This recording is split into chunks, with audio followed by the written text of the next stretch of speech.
Hello friends. Uh, Again welcome to our second lecture. This is SDLC model, Software Development Life Cycle. In our first lecture we have already seen what is SDLC, what are the different phases in SDLC, and what is STLC, Software Testing Life Cycle. So here we are going to see the different models we are having for SDLC. So actually the SDLC models, these are the tools that allow the development team to correctly follow the SDLC steps to create software that meets a business need. So let's go for the first model. So waterfall model. So this is a very basic model and which was very famous. Now also we use, but now it has been replaced by the other models, but still we can see waterfall models. So what is a waterfall model? So in the last lecture what we have seen, the different phases of SDLC, those are nothing but the phases of the waterfall model. So it's a sequential design process in which progress is seen as flowing steadily downwards, similar to the waterfall. So it's a linear approach. So as we can see in this diagram, we are having 7 different phases and it's a linear approach. Means when the requirement analysis will complete, then the system design will start. So there will be some entry and some exit criteria for each and every phase, and on completion of that, next step will start. So it's a sequential phase. It's not like requirement and designing going hand by hand. No. So after the completion of one phase, then the next phase will start. But there are some pitfalls in this model. This model is rigid, simple, but the problem is that here the critical part is the requirement analysis, because for example, if we are in a testing phase and if we find some work which is actually a documentation gap or design gap, now what we can do? Now the changes, for implementing the changes, we again have to go to the first step and we have to again redo the whole process. So it will be as good as the new project itself. So customer is not able to see till the very end of the project. They are not able to validate whether what they are expecting developers have coded that or not. So that is a main pitfall here.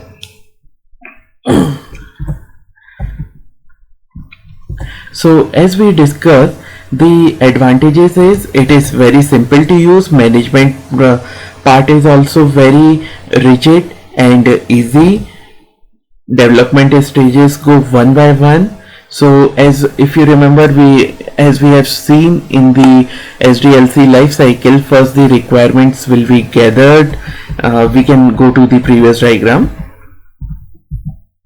So first the requirement will be gathered, and after finalizing the requirements, then the system will design, where developer will come up with the low level design and high level design. After that, implementation, that is when the actual coding will take place, after which testing will happen, then deployment, then maintenance phase will come.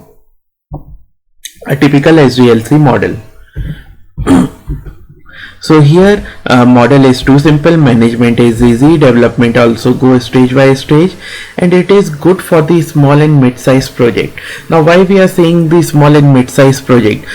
So suppose there is a big project, a project is spanning over 2 years. So in which the majority part is the means development is getting completed by 1.5 years, and after that testing will start. So Like if it is such a big project, so starting 3-4 months will be in the requirement gathering, then the design, then the development, then testing will happen, and finally at the end of the testing, then it will go to the prod.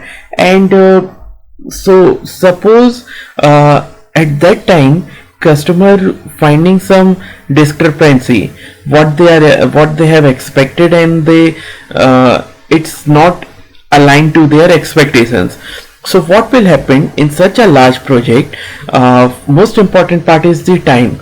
So 2 years are gone, money is gone, so it will be very difficult for the customer to grab the market, because there is a neck cutting competition in everywhere, so we cannot lose the time. So that's why it is good, waterfall model is good for the small or medium sized project.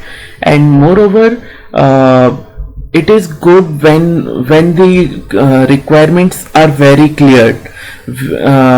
If requirements are continuously changing, waterfall model is not good in that scenario. And moreover, waterfall model can be good if the development team is having experience of doing some similar kind of project. So for example, currently you all might have heard about the UPI, Unified Payment Interface. So every bank is implementing this UPI gateway. So if our company, our developers have already done a UPI product, they can do for the other bank too. They are knowing what is UPI, and they have already implemented that, so they know the technical part also, so it will be easy for them. So there we can go with the waterfall model, where requirements are very clear and we are not having any glitches at technical end too. We are clear that this technology will work, and we are not going to face any glitch there. So these are the disadvantage what we have already discussed. Like for the long term project, it's inappropriate, especially when there is a high risk. We cannot go with the waterfall model. Another disadvantage is the integration is done at the very end. At the last, the integration, different modules, components will be integrated, and then only we will be able to identify the problems. So use cases is where we can use the waterfall model. So as we discussed, we can use it in a small to mid-level project, and where we are good with the technical stuff and requirements are very clear. Now coming to the V model. So we have seen so many drawbacks in the waterfall model. To overcome that, V model came. So what happens in V model? V stands for the verification and validation. We will see what is verification, what is validation. So it is similar to a waterfall model, but in this they have introduced some extra testing phases. So for each development phase there is a corresponding testing phase. So in the diagram we can see the left side, this left inclined line, it stands for the SDLC, the development cycle, and the right hand side, this part is depicting the testing cycle. So we can see for every development phase there is a corresponding testing phase. So it is also a sequential process. First all the development will happen, requirement gathering, analysis, software design, module design, coding, then the testing will start. So it will go in this sequence.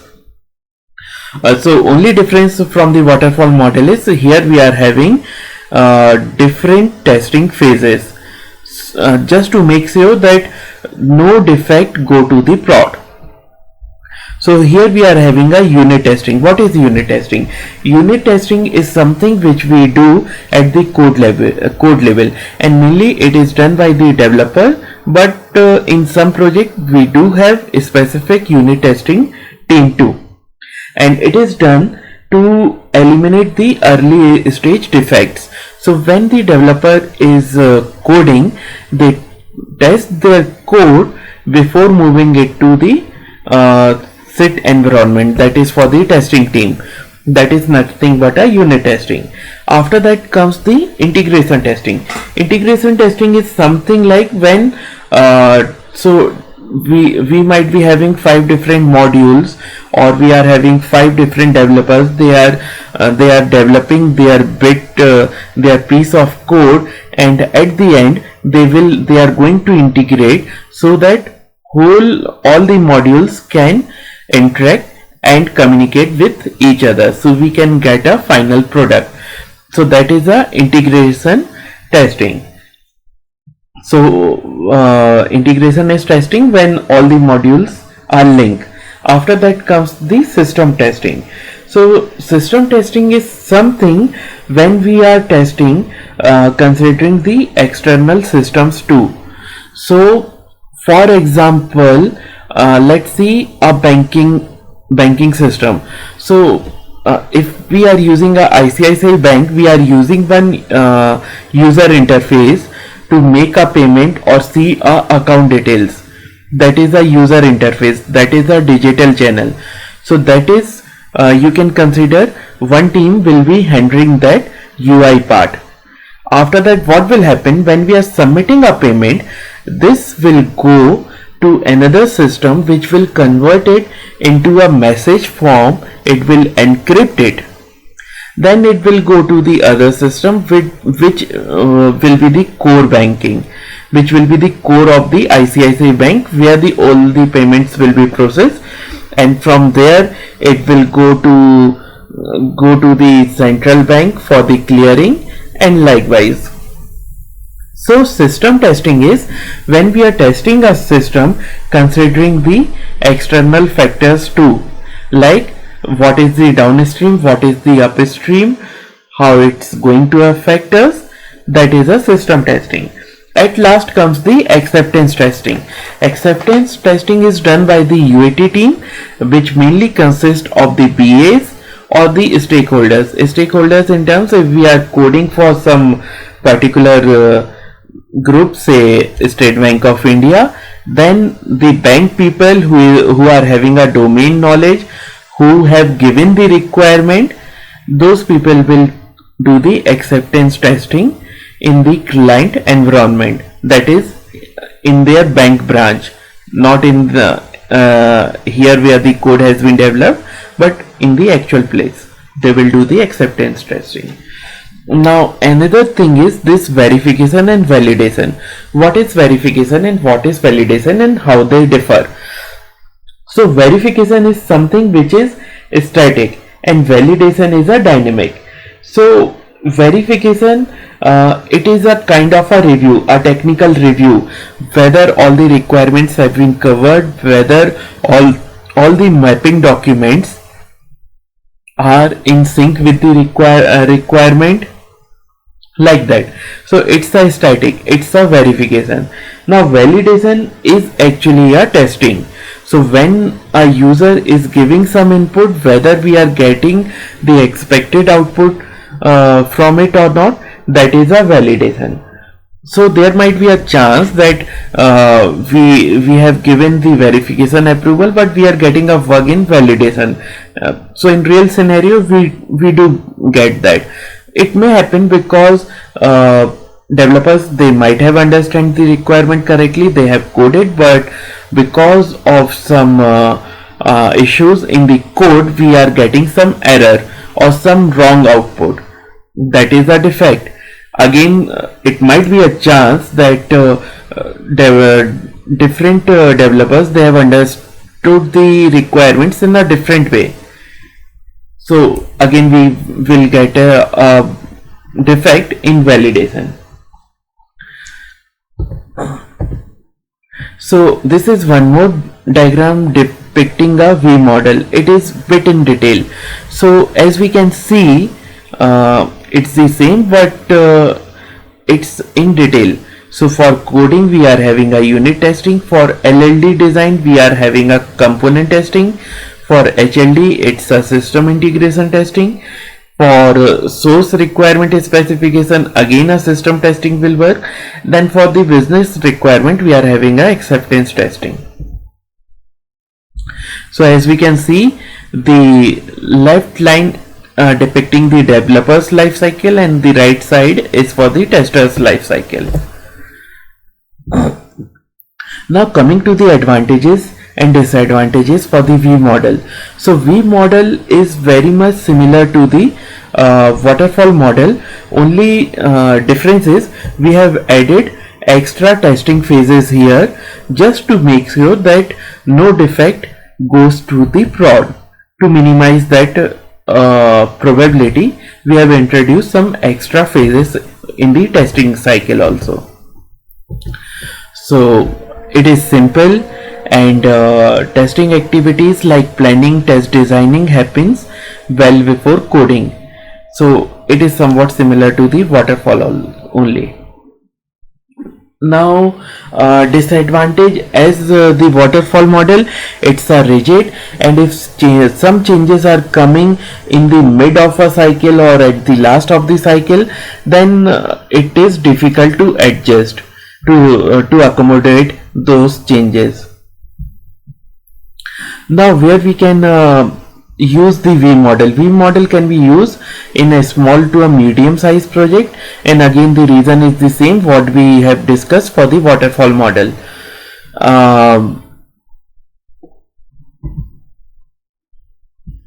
Now before going to the other models, here is an interesting study which is a cost versus the phase.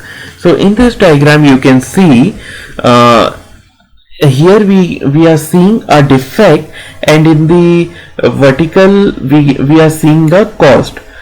So if some defect is coming up in the requirement phase, then the cost to fix that will be very less, but the same defect when coming in the coding phase, see the cost has been increased by 5 times, and in the component testing or integration part it's a 10 time, in the acceptance testing it's a 15, and if it is going into the prod it's a 30 times. And apart from that, if some defect is going into a prod, then company may have to face a hefty fine too, and they may lose the customers too. So what's the problem with the waterfall or the V model? The problem is that we are getting a final end product at the very end, when all analysis, designing, development, testing will be done. We will be getting a complete polished product at the end. We are getting a polished product, but we don't know, we haven't got a client's approval and their validation, whether is it up to their expectations or not, where what requirement they have given, whether we have understood it correctly or not, that we will be getting to know at the end of the project only. And if by chance, if we have any discrepancy there, or there is any change in the requirement, then cost will be heavy, and apart from that, time factor as we have discussed, that will to play a crucial role here. Sorry. So because of all these drawbacks of the V model and waterfall model, we have a new model which is iterative model.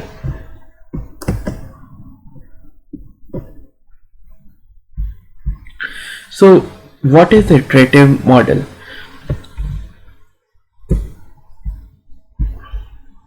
Okay, so what is the iterative model? So as we can see by the name, so we are not developing a product, the full product in one go. Instead we are dividing it into a smaller cycles, and we are giving the product in small bit and pieces. So what is the advantage here? So we are not going to attempt to start with the full specification. So in the very start we need not have to have the all the requirements and all the specific requirements, and development team can pick some requirements and they can start working on it. So what will happen, that we will be using the sketches and blueprints of the product to the user to get the feedback. So for example, again the big project which is going to be for which we got 2 years of time, we will break it down and we are going to take some requirements of it and we will develop it, and after a month or two we are going back to the client and we will getting a review comments from that, whether we are on the correct path or not. So that is a iterative model, and in a simple analogy you can consider it something like constructing a house. So when we are constructing a house, we don't go for the interiors. The most basic part will be the skeleton. How the house will look, there will be a skeleton. Once we have our pillars, our walls, roofs, then we will go for the minute details about the interiors. So we can compare that to the iterative model. So here as we can see, once we get a requirement, we do a planning, analysis, design will happen, testing will happen, and again evaluation by the client will happen. So based on the feedback, we will again rectify it, we will modify it, and again it will go to evaluation. Finally, when we get a green signal, then it will be deployed, and it will go in pieces, not like the complete project going once live. No. So in other words, what we can say, so as we have taken the ICICI UI example, so we are having so many tabs there, and for that matter, for any banking site, we are having some tabs like accounting, for deposit, for money transfer, for fund transfer. So many tabs are there. So consider that in the first cycle we are developing only the deposits, where user can see what is the amount they are holding. Now in the second cycle we can introduce a fund transfer tab likewise.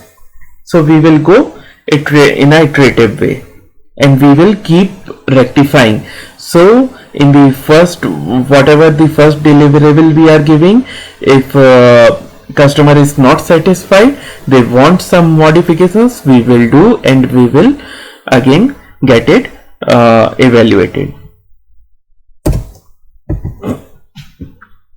So it is something like that. This, as we are seeing this requirement, so we have a requirement to paint, to oil this picture. So what we will do in the starting, we will give the skeleton only, we will get it approved, then we will go for the coloring and the final detailing.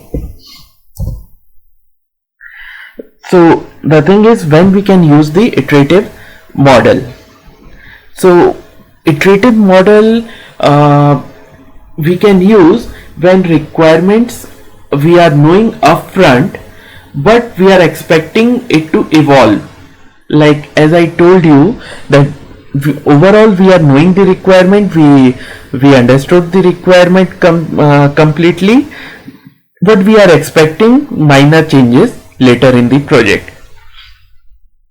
And if a project is a very lengthy, it is always good to go by the iterative, like to divide the project and go one by one. And if our technology is new, if our team is working on some new technology, then also it is suggested to go by the iterative model. Now, what are the advantages and disadvantages of the iterative model? So, advantages is we can quickly develop the product. Like, we need not have to have all the detailed requirements in the very start of the project, and the requirement gathering and the development can go in parallel.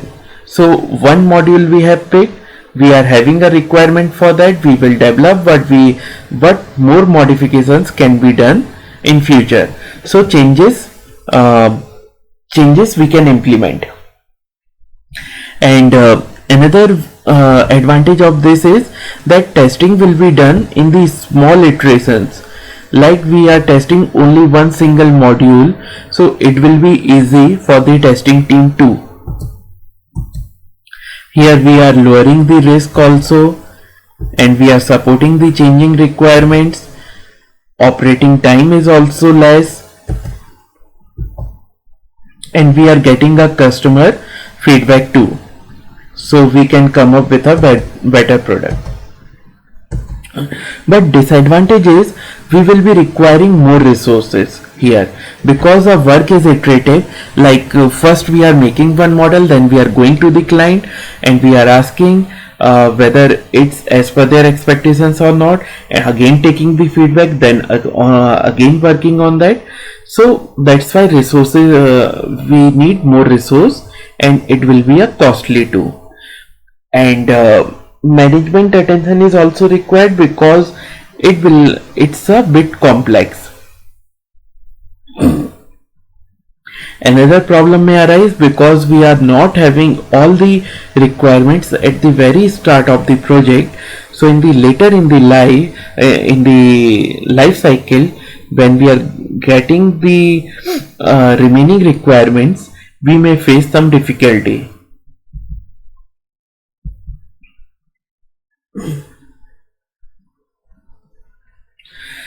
Again, end of the project is not known.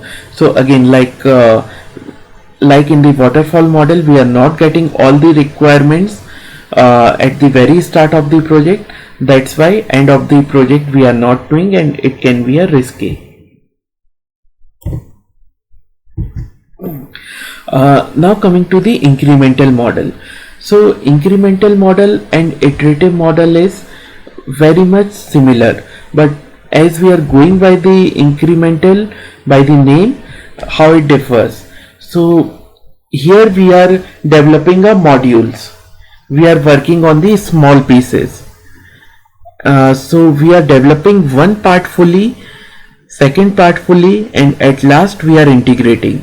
So here we can see by this diagram that we are developing one part, then developing the second part, we are integrating it with the first part, and likewise. So incremental module we can use when we are facing some risk related to funding or the program complexity, or we need to produce something to showcase to the customer very early. But again, we need to know the requirements upfront here also.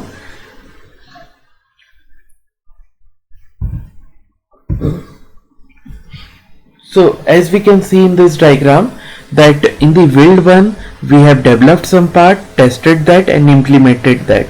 In the build 2 we developed and we integrated with the build 1, and likewise.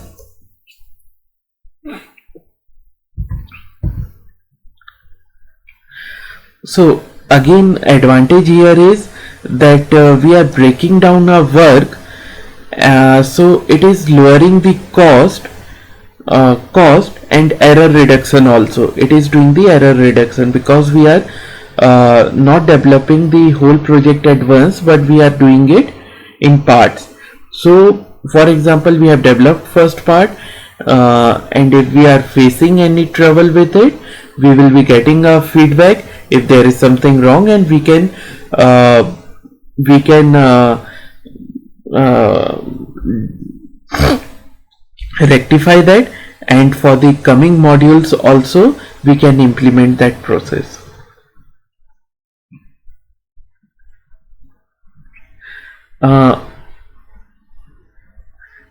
The disadvantage here is like when we are developing in bit and pieces, there has to be a good module interface.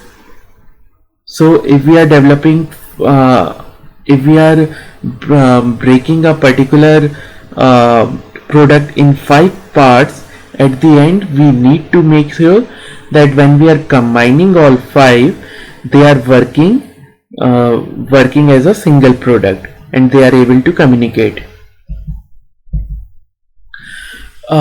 Now something related to iterative and incremental, we are having a prototyping model. So what is a prototype? Prototype, we can consider like we all might have visited some building place or some complex or shopping mall.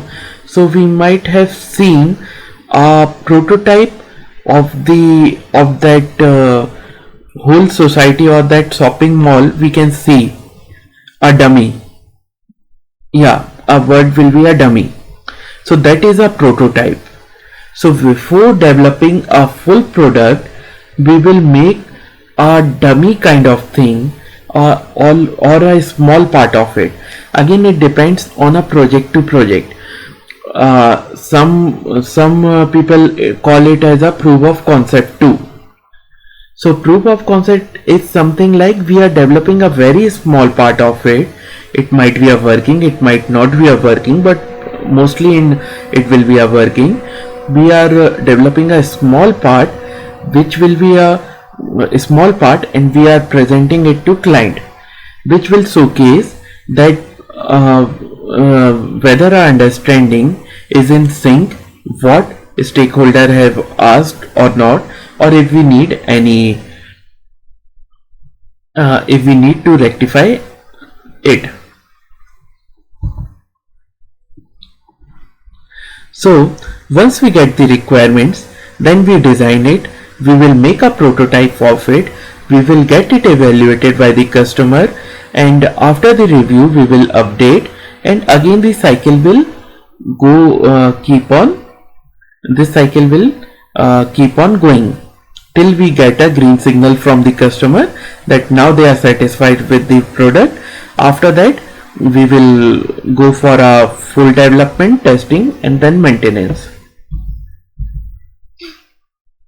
So if we see a larger picture how it will looks like here is the phase where we are developing a prototype. Once we get a prototype approval, then we will make a design, coding, and testing.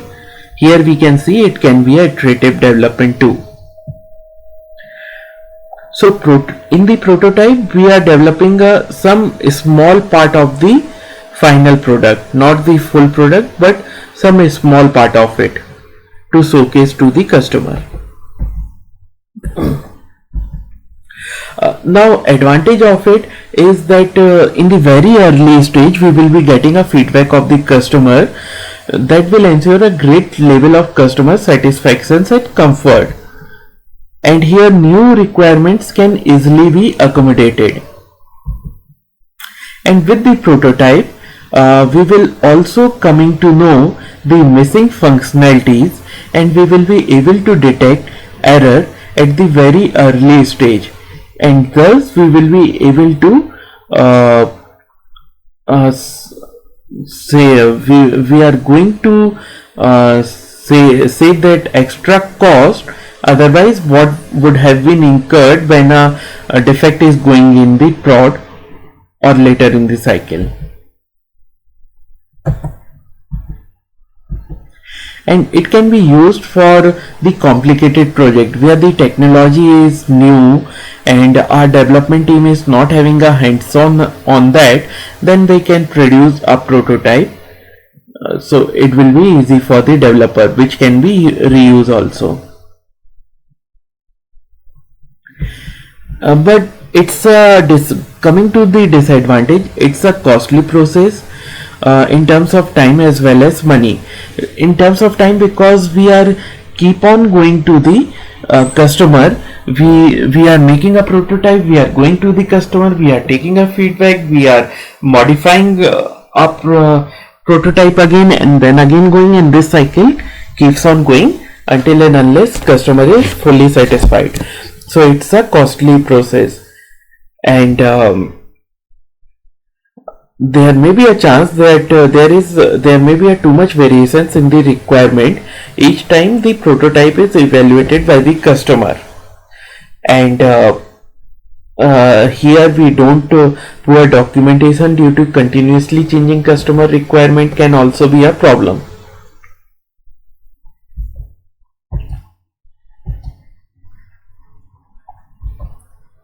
And coming to some real life scenario, after seeing a early prototype, see, customer gave us the requirement, but sometimes it happens that they are also not able to fully imagine the requirements. So after seeing a prototype, they may come up with some missing functionalities, and it will be difficult for the developers to adjust and to accommodate all the changes.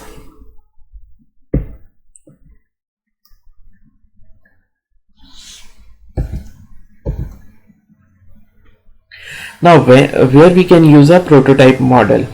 So prototype model can be used where we need a lot of interaction with the end user, and for the systems like the online systems, the web interfaces, where the high amount of interaction with end users, prototype model is good to use.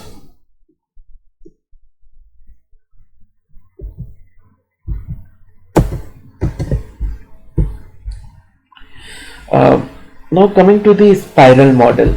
So what is a spiral model?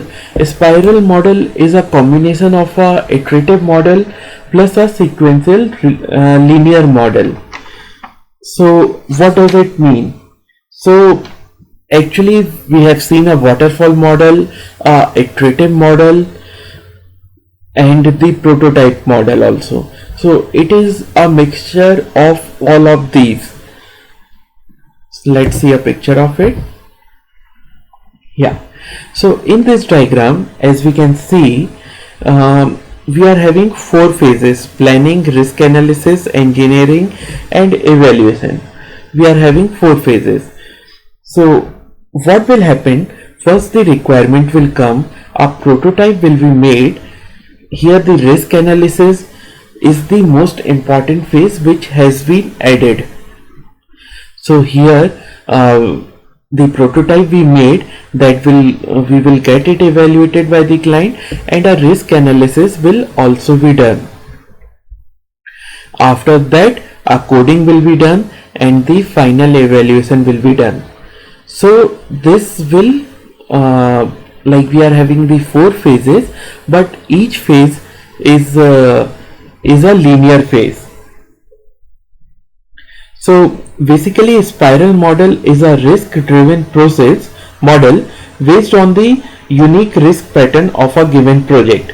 So a spiral model guides the team to adapt elements of one or more process models such as incremental, waterfall, prototyping to eliminate this risk.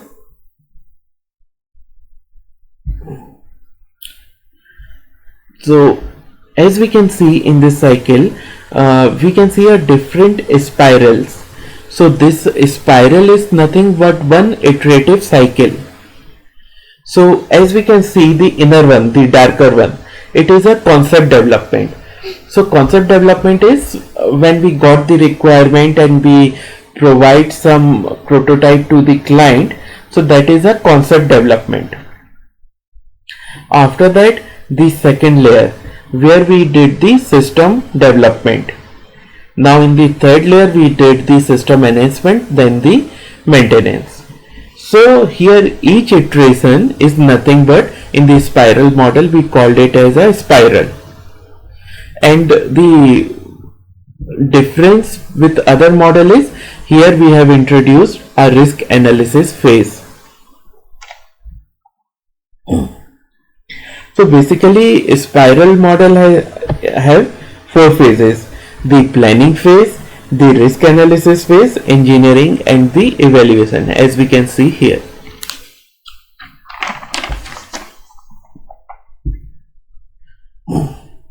Again, it's another diagram depicting how the spiral model is made. So this is, in the lower part we can see a waterfall model, and here we can see a prototype model. So when we are combining the two, we are coming up with a spiral model. So here each step is a linear. So when coming to the it's a iterative only, but when we are coming to the analysis or a evaluation, the single individual step, that will go linear. Now coming to our last model, RAD. RAD is a rapid application development process.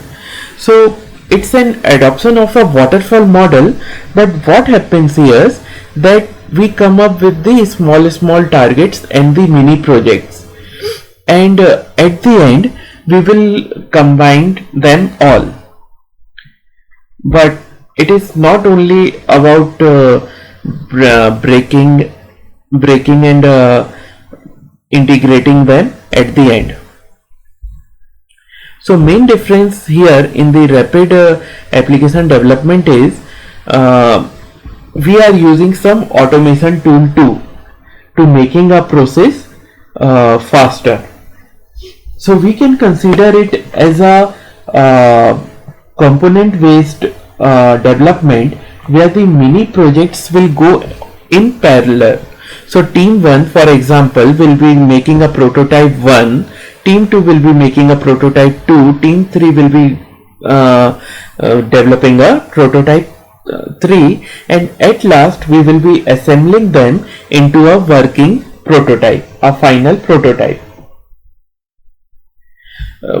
So in the RAD model, it is based on the prototyping and iterative development with no specific planning involved. So we need not have to have all the requirements or planning. We do a minimal planning here.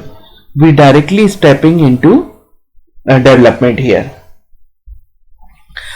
So here we are having a different phases: business modeling, data modeling, process modeling, application generation, and testing. So before business modeling, first of all, we will be communicating to the client, we will getting the requirement, and then will comes the planning, the designing part, then will comes the modeling, then the construction. So what are these different modelings? So first of all, the business model. So for example, if we are coming up with any particular product, so we will be need to have a high level picture of that, what exactly that product is, how it will be communicating. So for example, it's a WhatsApp is a product, we need to develop a WhatsApp product. So what is the basic functionality of it, how the data is flowing at a high level, that will be a business modeling. Then comes the data modeling. So based on the business modeling, we will be grouping the different data sets into the entities, that will make the data modeling. And from data modeling comes the process modeling, where we will be processing the data entities. We are refining the process. And finally, the application generation is nothing but the coding. Then comes the testing and turnover part.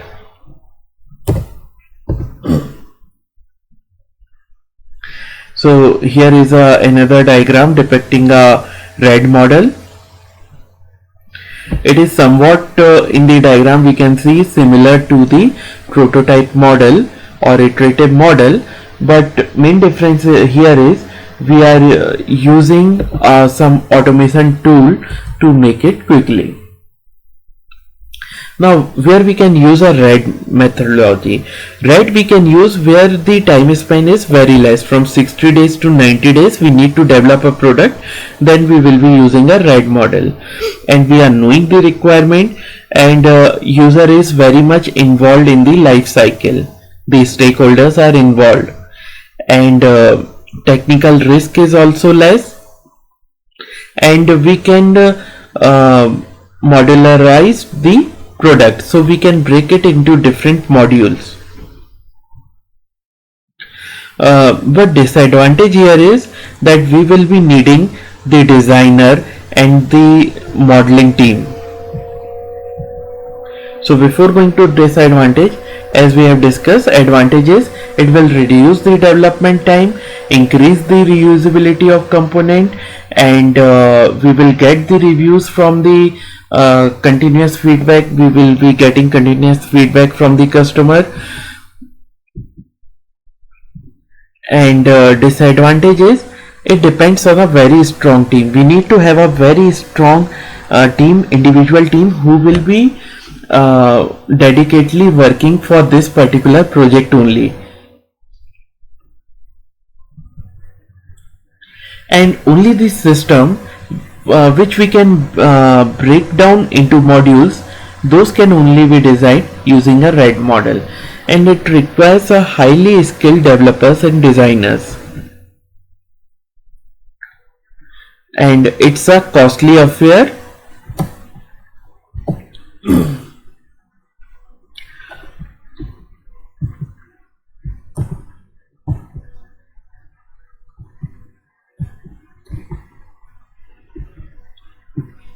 Okay, so we have seen different models.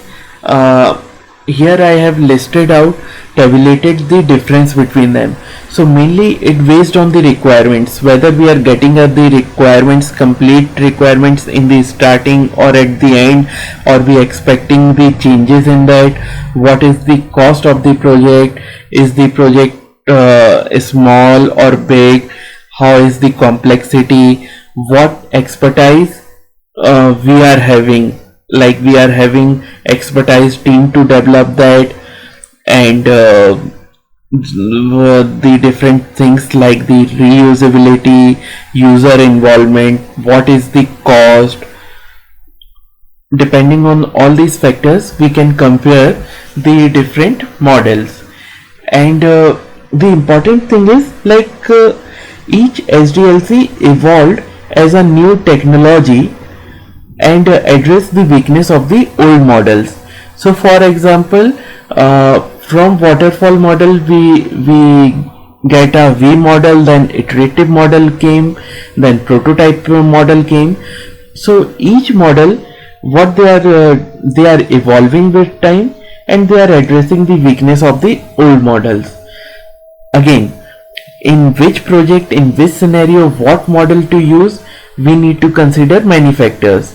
And even in the comparison we can see, and we can identify that in which situation what model we can use. Now coming to the model selection, like what models we need to use. So first of all, it depends on the characteristics of the software to be developed. Whether if it is a short project, we can go for the agile. Okay, so now as I told the agile, I will be making a separate video for the agile because it is a hot cake currently in the market, and I do feel that it requires some good amount of time to go through the agile. So I will make a separate video for the agile. So I am not including the agile model here. I will make a separate video for that. Okay. So characteristics of the software to be developed, whether the project is a complex or if it is a small one, we can go for the agile, or if it is a big one, then we can go for the iterative model likewise.